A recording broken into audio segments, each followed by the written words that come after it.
En el punto donde se rozan tres mundos y se confrontan las placas tectónicas de Asia y Europa, se alza un centinela, el Monte Ararat. 5.165 metros de basalto, hielo y leyenda, que no se reducen a una simple elevación, sino que constituyen un coloso volcánico dormido, cuya cumbre permanece coronada por un manto de hielo eterno, que no se derritió desde el último periodo glacial. Para los creyentes, ese pico es una reliquia sagrada, el lugar donde la vida volvió a abrirse paso tras el cataclismo. Para los escaladores, representa un desafío mortal que exige técnica y temple. Para militares y servicios secretos es, sin más, la altura de 5.165 metros, un punto estratégico desde el que se vigila todo el Levante y donde convergen las fronteras de Turquía, Irán y Armenia en un nudo de tensión permanente. Durante generaciones consideramos la historia del Arca de Noé como mito, una bella alegoría sobre la ira divina y la salvación, una imagen de libro ilustrado con parejas de animales subiendo a un barco de madera bajo un arco iris. Pero, ¿y si estábamos equivocados? ¿Y si el arca no fuera solo metáfora, sino un objeto físico, una colosal obra de ingeniería que sobrevivió a un cataclismo planetario y quedó atrapada en barro y hielo a alturas donde las aves no anidan? En el año 1949, la visión convencional del mundo resquebrajó. Un vuelo de reconocimiento estadounidense sobre territorio turco captó por azar lo que llevó a los analistas de la Agencia Central de Inteligencia a calificar aquellas imágenes como de máxima confidencialidad y a depositarlas en los archivos más ocultos. En la ladera noroccidental, en una zona inaccesible del glaciar Ahora, sobresalía algo oscuro, artificial y de aspecto maderero. 70 años de silencio y especulaciones siguieron a aquel hallazgo, hasta que la era de los satélites con escaneo láser, de los sistemas LIDAR y de los georradares capaces de ver a través de la roca hasta profundidades de 5 metros nos acercó de nuevo al enigma. Los últimos datos recogidos por un equipo internacional en el año 2023 conmocionaron. Bajo capas de suelo, lava y hielo, no había simplemente bloques de roca, yacía una estructura, un armazón con una geometría que la naturaleza no fabrica. Antes de entrar en detalles, resulta imprescindible recordar el contexto. La aeronave de reconocimiento norteamericana, presumiblemente un modelo F-100 o una versión temprana del U-2, realizaba una misión secreta llamada Keyhole, destinada a localizar emplazamientos militares soviéticos y movimientos de blindados en la región. Las cámaras de alta resolución, capaces de leer titulares desde 20 kilómetros de altura, disparaban automáticamente. Al revelar la película en Washington, un analista experto trabajando con un estereoscopio se detuvo en seco y convocó a su jefe. A una altitud de 4.720 metros, en el borde del glaciar, apareció una anomalía. Entre flujos solidificados de lava, ventisqueros y afiladas rocas, emergía un objeto con una forma excesivamente definida. Un morro apuntado, costados redondeados y una cubierta relativamente plana, aparentemente parcialmente colapsada por el peso de la nieve. El objeto emergía del hielo en casi una tercera parte de su volumen visible. La porción a la vista superaba los 100 metros y la longitud total se estimó en el orden de 150 a 160 metros. La textura no coincidía con la roca circundante, donde el basalto y el hielo reflejaban la luz de manera característica. Aquel elemento absorbía la radiación y presentaba el aspecto de un gigantesco árbol empapado o de madera petrificada. Se bautizó entonces el expediente como la anomalía del Ararat. ¿Por qué se clasificó y por qué no se organizó de inmediato una expedición? En 1949 la religión también era asunto de seguridad. Frente a un estado ateo como la Unión Soviética, Estados Unidos se presentaba como defensor de la fe. Anunciar al mundo el hallazgo del arca habría tenido consecuencias imprevisibles: exaltación religiosa, peregrinaciones masivas hacia una zona de posible conflicto, una crisis diplomática con Turquía que controlaba la montaña y que podría interpretar cualquier actividad como tapadera de espionaje. La decisión fue silenciosa y calculada. La información se convirtió en arma y las fotos desaparecieron bajo la etiqueta de secreto. Pero los rumores se filtraron. Pilotos que comentaban en tabernas y técnicos que cuchicheaban tras las cámaras insuflaron a la leyenda nueva vida. Transcurrieron décadas, cuando en los años 90 el investigador y exanalista Poshar Taylor, profesor universitario y perseguidor incansable de documentos, prendió la mecha pública con solicitudes amparadas en la Ley de Libertad de Información. Parte del archivo se abrió. Aparecieron fotografías granuladas, en blanco y negro, que mostraban un cuerpo oscuro y masivo, parecido a una barcaza o a un submarino semisedimentado. Los escépticos de la NASA hablaron de pareidolia y de juegos de sombra sobre rocas. Las voces científicas calificaron la figura como una formación natural caprichosa. Taylor no cejó, y aprovechando la llegada de satélites comerciales de alta resolución a principios del milenio, encargó nuevas tomas. En el año 2000, la imagen obtenida por un satélite con resolución de 1 metro por píxel volvió a mostrar la anomalía, que en esa toma aparecía con una longitud de 309 metros. Ese dato reavivó la discusión entre los exegetas de textos antiguos. La Biblia habla de un arca de 300 codos de longitud. Si se toma como referencia el codo real egipcio, 52,3 centímetros, la longitud indicada se aproxima a 157 metros, lo que dejó perplejos a muchos porque la imagen era casi el doble. Geólogos catastrofistas propusieron entonces que el arca pudo fracturarse por el desplazamiento glaciar. Si el arca hubiera encallado en la cima hace milenios, la lenta pero inexorable circulación del hielo podría haberla desgarrado y escindido, dejando un rastro de fragmentos que hoy aparecen separados en las imágenes. Mientras los satélites escrutaban las alturas, en la base del misterio surgía otra revelación.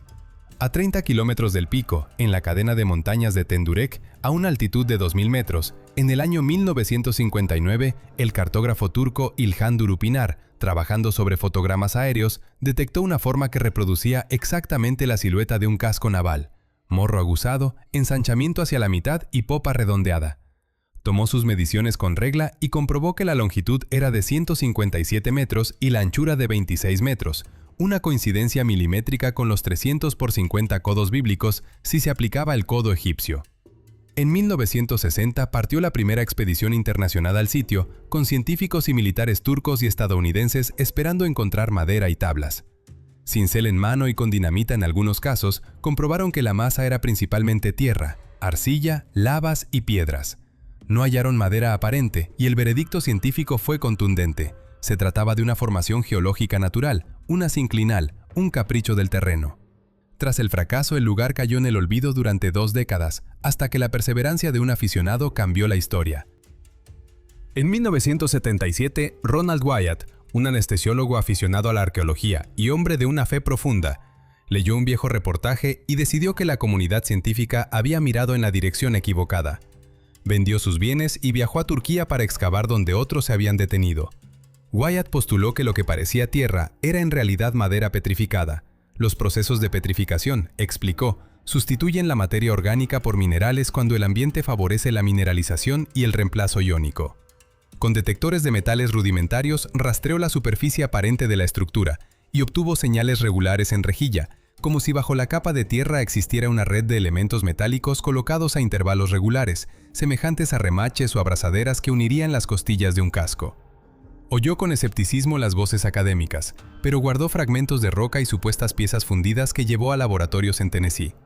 Los análisis indicaron la presencia de carbono orgánico, sorpresa que no se espera en formaciones volcánicas, y trazas de metales en aleaciones inusuales, titano, aluminio, manganeso, vanadio, que no concuerdan con la metalurgia conocida de la Edad del Bronce.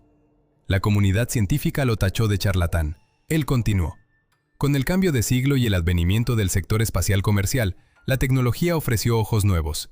Entre los años 2021 y 2023, el proyecto Noé Ark reunió a investigadores turcos y estadounidenses que reemplazaron las palas por georradares GPR de última generación, sistemas de tomografía eléctrica y tomografía por resistividad capaces de modelar 3 dimensiones del subsuelo como una resonancia magnética de la Tierra. Las exploraciones mostraron, entre 3 y 5 metros bajo la colina de barro que cubre el supuesto casco, una estructura artificial definida. Líneas paralelas, ángulos rectos, muros y elementos transversales que se organizan como un esqueleto de embarcación con quilas, costillas y mamparos.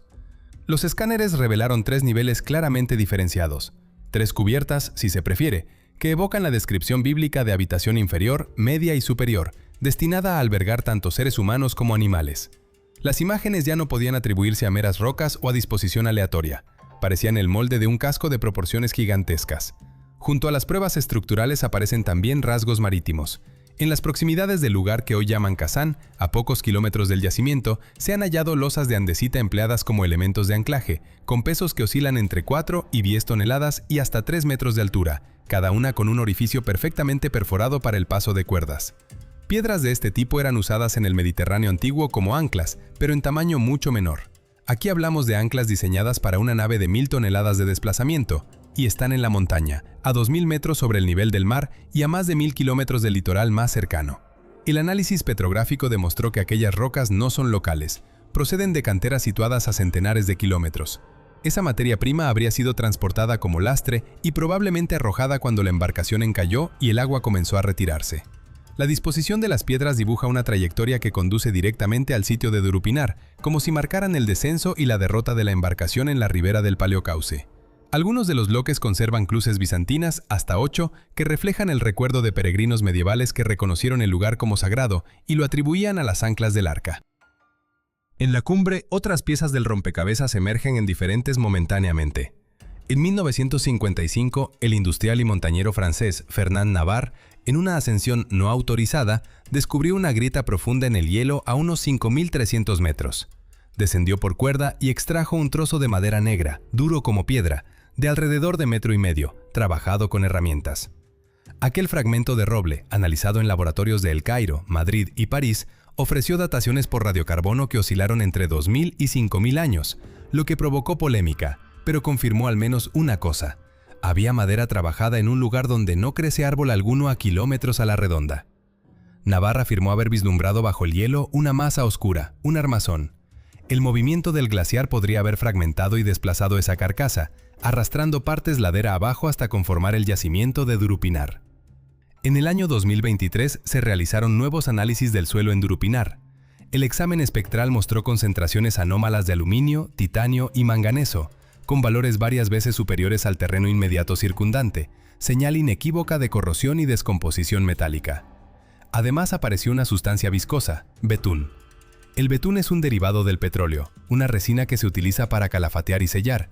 Su presencia en líneas que siguen los contornos del supuesto casco sugiere un revestimiento sellante que coincide con la instrucción bíblica de untar la nave por dentro y por fuera con betún. Se ha recuperado también un objeto discoidal semejante a una cabeza de remache fosilizada, cuyo análisis mostró una aleación compleja de titanio, aluminio y acero.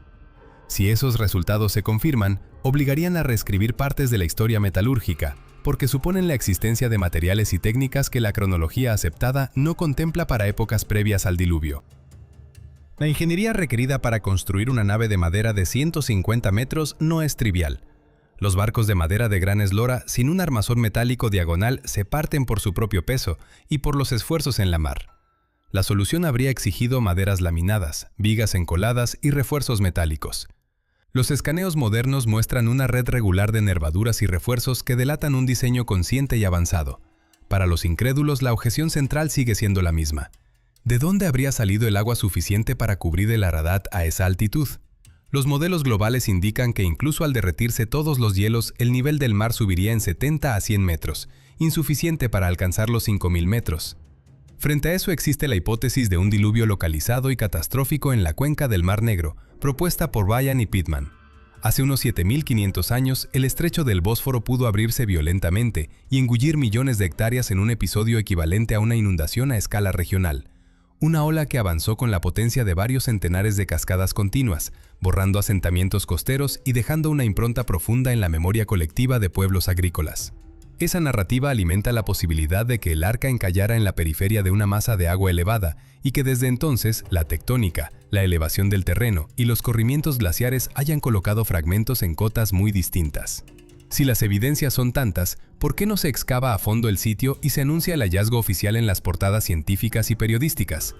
La respuesta, cruda y política, es que el monte Ararat es una zona fronteriza y un terreno de conflicto. Turquía, Armenia e Irán convergen allí, y en su entorno han operado durante décadas insurgencias y tensiones étnicas. La cima ha sido declarada por Ankara zona militar de alto control. Los permisos de ascenso son limitados y las operaciones científicas invasivas, como sondeos o perforaciones profundas, están vetadas salvo autorizaciones excepcionales. Además, existen factores religiosos y de legitimidad histórica. Una confirmación del arca desataría un terremoto simbólico entre judíos, cristianos y musulmanes sobre la titularidad del hallazgo y generaría peregrinaciones y riesgos de seguridad. Por último, la incertidumbre tiene también un valor económico y geopolítico. Mantener la duda produce turismo y controla el flujo de visitantes. El statu quo beneficia a quienes administran la narrativa. El resultado es una arqueología de la mirada, permitida pero limitada. Los investigadores pueden ver a través del suelo con sensores no invasivos, pero no tocar ni extraer piezas con libertad. Ese bloqueo impide confirmar definitivamente si en el interior hay restos biológicos o tecnológicos. Sin embargo, las esperanzas científicas no son vanas. En el permafrost y en contextos de petrificación, la preservación de material orgánico, como pelo, semillas o excrementos fosilizados, es posible. Si se encontraran muestras de ADN de animales procedentes de regiones hoy distantes, por ejemplo, de África o de América, y estuvieran selladas en cámaras estancas embebidas en betún, pocos mecanismos alternativos explicarían su presencia conjunta más allá de una plataforma de embarque global como la que describe la tradición. Y si aparecieran herramientas de aleaciones avanzadas o inscripciones, las consecuencias para la historia serían monumentales. El calentamiento global, paradójicamente, está revelando lo que la política congeló. Los hielos de la cumbre retroceden y dejan al descubierto fragmentos oscuros. La erosión en Drupinar desteja costillas que antes estaban cubiertas de tierra. Vivimos una coyuntura singular. La tecnología, la exposición y el deshielo han creado una ventana única para resolver un misterio de miles de años. Los equipos del proyecto NOEARC planean ampliar los escaneos, efectuar análisis isotópicos y solicitar sondeos controlados, con la intención de obtener testigos y dataciones fiables. Estamos a un paso de una respuesta que no será solo arqueológica, sino también cultural y moral. Si dentro del arca hubiere restos de fauna y vegetación reunidos de todo el mundo, su hallazgo nos recordará cuán frágil es la civilización ante las fuerzas del clima. El Ararat nos mira desde su silencio. Ha guardado este secreto por milenios y ahora, con hielos que retroceden y tecnologías que penetran la corteza, podría estar llegando la hora en que ese enigma se haga concreto. ¿Qué revelarán las excavaciones cuando por fin se permitan? ¿Hallaremos dentro tecnología de tiempos remotos, restos de criaturas de continentes distantes o, por el contrario, unas ingenuas y sorprendentes esculturas de la naturaleza que imitan la obra humana? La respuesta condicionará no solo la historia antigua, sino nuestra comprensión de los límites entre mito y realidad.